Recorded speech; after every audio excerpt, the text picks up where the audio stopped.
天给你们分享一个小妙招，这样小小的一个名片夹补妆盒里，你想要的全都有，可以节约你10000个小时，而且携带非常方便。这个高光我很喜欢，但是它裂开了，废物利用一下，教你们怎么重新压盘，像这样把它弄碎，粘得越碎越好。所有的工具用之前都像这样用酒精擦一下，消毒。这种小盒子卖家都会标注好盛放克数，沾一下就能精准控制用量了。然后盖一层保鲜膜，剪一个盒子同样大小的硬纸壳，再随便拿一样你趁手的工具，使劲把它压实就好了，没有什么特别的技巧。垫了硬纸片，你压出来的就会很平整。你看，再给你们看看这些让我又不开心又不甘心的化妆品，要么碎了，要么用到铁皮不好蘸去了。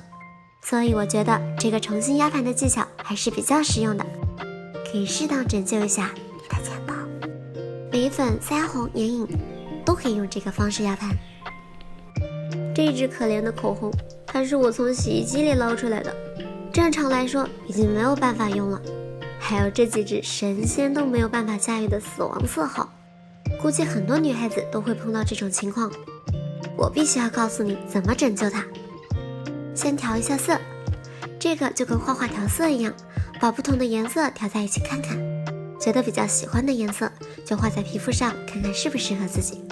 如果色号不太够，叫上闺蜜来蹭蹭。不同的颜色比例可以调出无限多的新色号。喜欢2支口红叠涂的小伙伴，你们懂了吗？2种颜色按照之前调色的比例。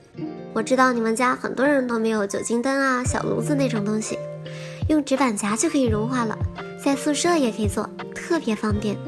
然后搅和，把颜色调和均匀，冷却1分钟就凝固好了。最后还是女生常碰到的问题，就是买了一盒遮瑕，里面只有1个颜色是适合自己的，其他的不是太深就是太浅。同样把它们调成适合自己肤色的遮瑕，在垫夹板上把它们融化，然后搅和，名片夹补妆盒的最后一块拼图完成。有了它，你就不用在100个化妆品里面找自己需要的东西了，再小的包包都能装下，特别方便，一个全装1盘搞定，上班再也不会迟到啦。